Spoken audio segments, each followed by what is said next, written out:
Hi, everybody. I'm back again, and it's Monday as I'm recording this. Um,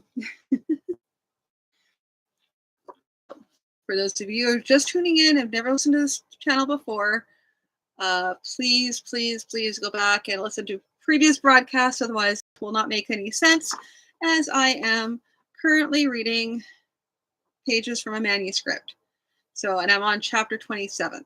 So, there's a big progression goes on in the story between chapter 1 and chapter 27. At this point, the story's well established. Characters are generally fairly well established, so really, it's in your best interest to go back and listen to previous broadcasts. Alrighty, so uh, just gonna pop right into it. It's another shorter piece. But without further ado, I'm just gonna hop right into it and get going on chapter 27 of The Guardians of the Sword, the 1982 edition.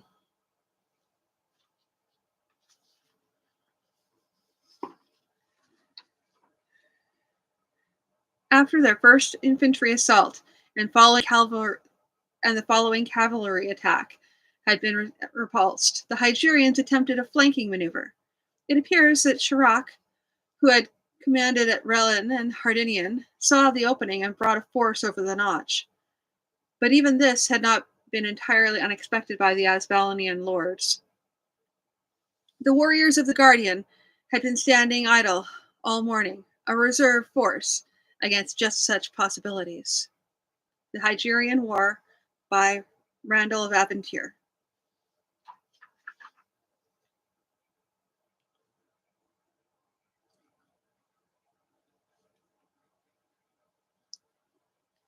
Shortly after this, signals from the men on the cliffs told the Asbalanians that a force of Hygerians had left the main body. It was circling around the base of the cliffs. It was clear what was planned. They intended to come up over the notch, from where they could attack directly into the rear of the Asbalanian line. Rourke looked around. The warriors were drawn up in ranks a little distance away. Some of the younger ones were a bit put out that they had not been placed in the front line. They were a proud, grim band, their clothing and equipment as motley as the rest of the host, though all had red cloaks, or of nearly the same hue, to set them apart. He turned to Connell. Well, they've seen it, and it's time to go and block the notch. Do you see to matters here, and do you see to matters here, and see that you finish soon? We can hold him for a time, but not forever. Connell, his face grave, returned the look. What troops will you take? My own warriors, of course. They are very few for this task. Too true, yet I doubt that we can spare much more from our force. And as I said, see that you finish soon. Connell raised his sword in a salute, which the guardian returned. So be it. May the high powers smile on you, then. Nodding, Rorik turned and rode to where the warriors waited. They looked up expectantly as he addressed them. Well, it seems that you will indeed take part in this fight, and somewhat earlier than I expected. Come on.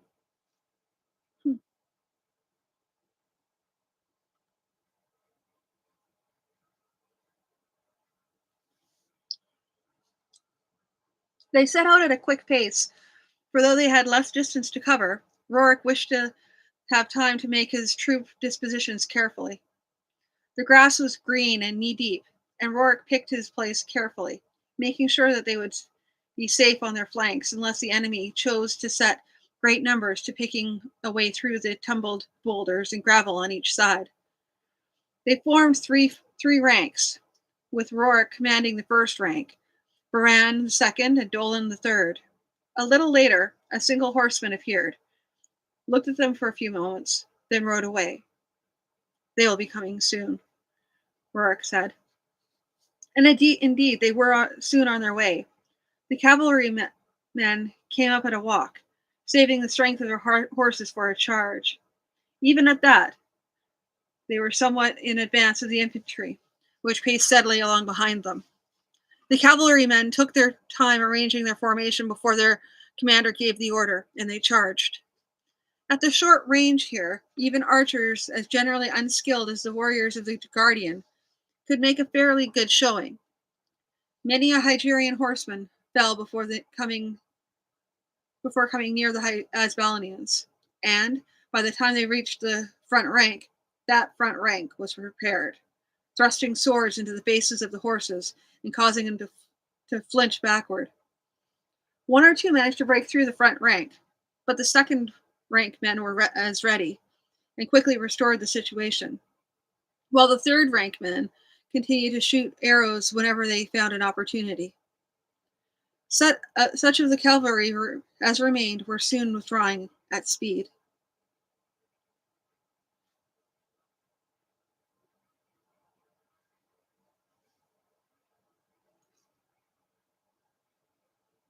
The warriors had little time to recover before the onset of the Hygerian foot was upon them. They'd come up even as cavalry were striking to break the warriors' ranks and moved swiftly to attack.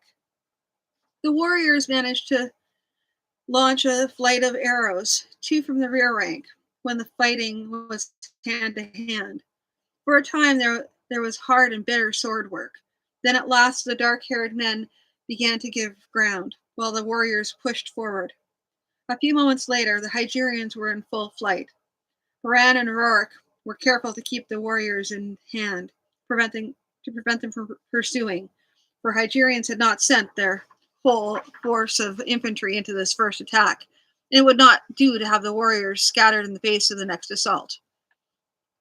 It had taken some time, but those who ruled the Hygerians had at least realized the only way to deal on equal terms with the well-trained and disciplined Asbalian infantry was to have an equally well-trained and disciplined Hygerian army, or infantry.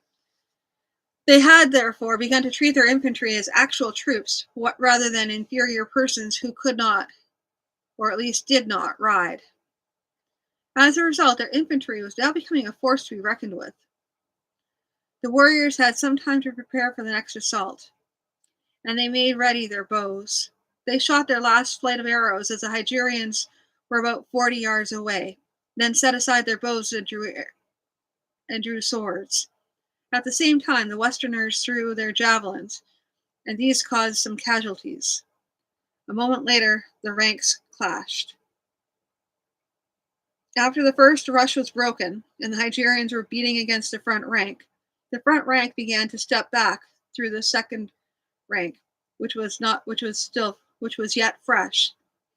For the Hygerians, this was too much. A little later, they retired. "They will come again," said Dolan, "and we have no arrows to slow them." "We must use their throwing spears," answered Rorik.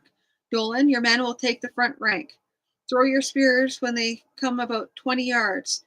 Then you and your men crouch down while we cast another spear. Behind each cast another spear. Then rise and charge into them, while the rest of us stay back to fight where we are needed."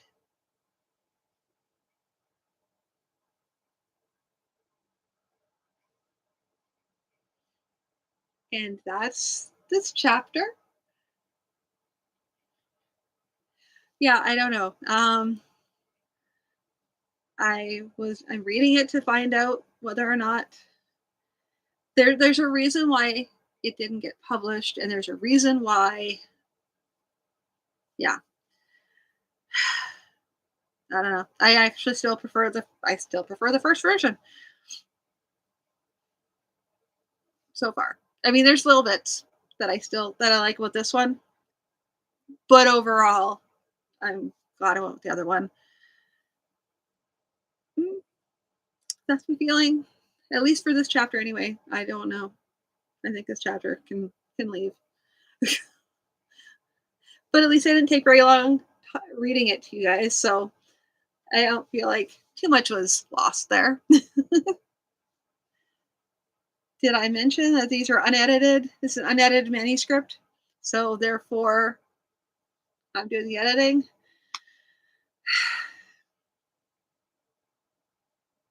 That's all I can say for now. Um, I really appreciate you all tuning in. Um, I would love to say it's going to get better. I don't know. If nothing else, you can sit around and listen to me talk afterwards.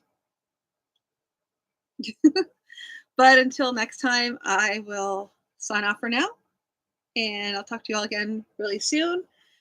Once again, thank you for listening. Thank you for listening to the past broadcasts. Keep it going. And yeah, I'll be back again tomorrow night with another chapter. So talk to you then.